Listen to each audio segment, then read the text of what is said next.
नमस्ते विद्यार्थियों, एक बार पुनः आपका संस्कृत की ऑनलाइन कक्षाओं में हार्दिक स्वागत है। तो विद्यार्थियों, अपन देख रहे थे कि किस प्रकार द्रौपदी जो है वो अपने क्रोध पर काबू नहीं रख पा रही है। इसी क्रम में वो पंच पांडवों की युधिष्ठिर के कारण जो दुर्दशा हुई है उसका वर्णन करती हुई, उनके अतीत और वर्तमान की स्थितियों का वर्णन करती हुई वो सर्वप्रथम जो भीम है उसकी स्थिति का वर्णन करते हुए युधिष्ठिर से कहती है, पारिभ्रमं लोहित चंदनोचितः पदातिरन्तर्गिरिरेणुरुचितः महारथ सत्यधनस्य मानसं दुनोति नो कच्चिदयं वृकोदरः।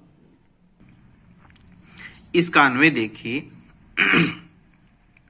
लोहित चंदनोचितः महारथः रेणुरूषितः पदाति अंतर्गिरि परिभ्रमन् अयं वृकोदरः सत्यधनस्य तव मानसं नो दुनोति कच्चित्।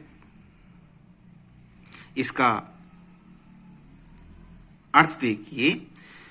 लोहित चंदनोचित, लाल चंदन के लेप के योग्य, महारथ, महारथी जो भीम है वो,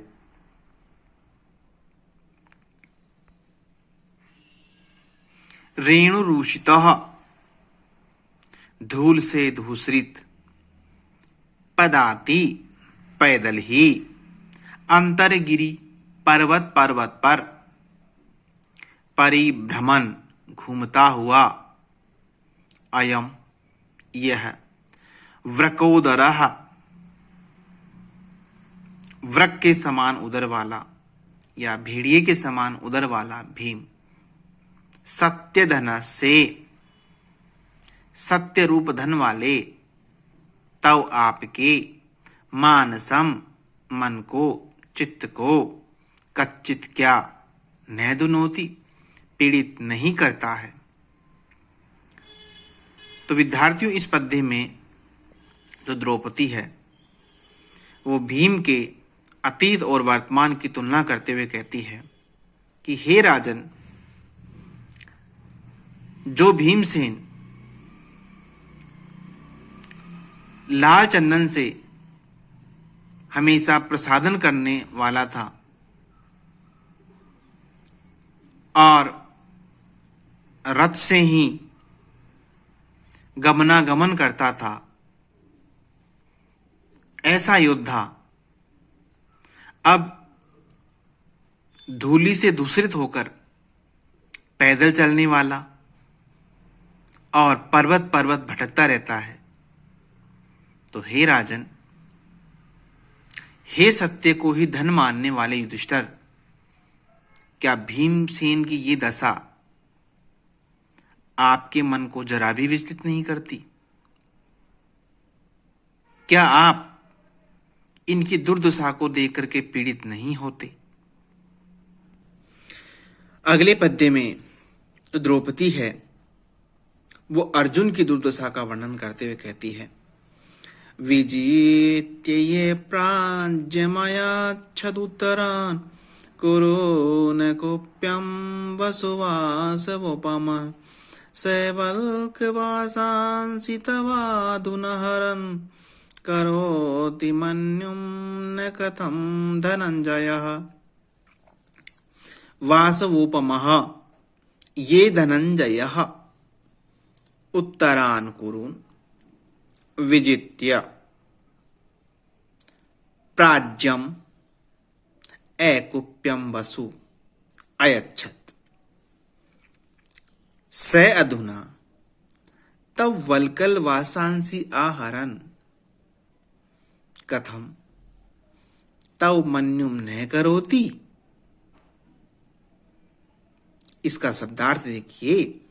वासवोपमः जो पराक्रम में इंद्र के समान है, ये मानी जो, धनंजय मानी अर्जुन, उत्तरान कुरून, उत्तर कुरु देशों को, विजित्य जीत करके, प्राज्यम प्रचुर मात्रा में, अकुप्यम सोना और चांदी रूप, वसु धन को, अयच्छत देता था, सह वह, अधुना यानी अब, तव आपके, वल्कल वासांसी वल्कल वस्त्रों को, आहरण लाता हुआ, कथम क्यों, तव यानी आपके, मन्युम यानी क्रोध को, न करोति उत्तेजित नहीं करता है। इस पद्य में अर्जुन की दुर्दशा का वर्णन करते हुए द्रौपदी युधिष्ठिर से कहती है कि हे राजन, जो अर्जुन पराक्रम में इंद्र के समान है,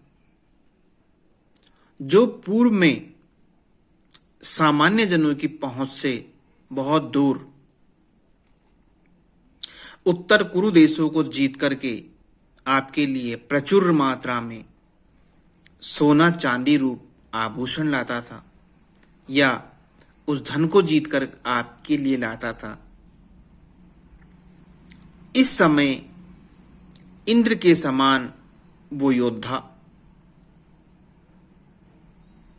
सिवाय आपको वल्कल वस्त्र लाकर देने के अलावा और कुछ नहीं कर सकता,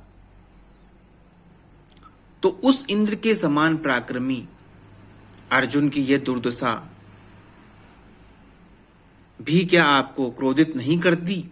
क्या अर्जुन का ये स्थिति देख करके आप जरा भी उद्दीप्त नहीं होते?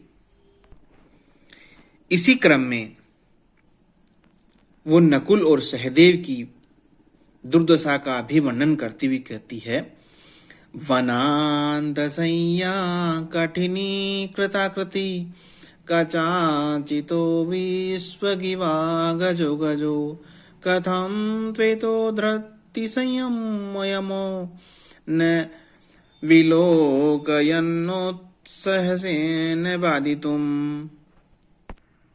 इसका अन्वय देखिए, वनांत संज्ञा कठिनी कृताकृति, विश्वक कचाचितो अगजो गजो इव, एतौ यमौ विलोकयन् त्वं कथं धृति संयमो बाधितुं न उत्सहसे। वनांत संज्ञा कठिनी कृताकृति, कि वन भूमि में शयन करने से जिनकी देह कठोर हो गई है, ऐसे विश्वक चारों ओर से, सब ओर से, कचाचितौ केसों से व्याप्त शरीर वाले, अर्थात जिनके केस इधर उधर बिखरे हुए हैं, ऐसे अगजौ पर्वत पर उत्पन्न, गजौ इव हाथियों के समान प्रतीत होने वाले, एतौ यमौ इन यमज माद्रीशुत नकुल सहदेव को, विलोकयन देखते हुए, त्वम यानी आप, कथम यानी कैसे, क्यों, धृति संयमो धैर्य और संयम को, बाधितुम छोड़ने के लिए, न उत्साह से उत्साह नहीं दिखाते हो।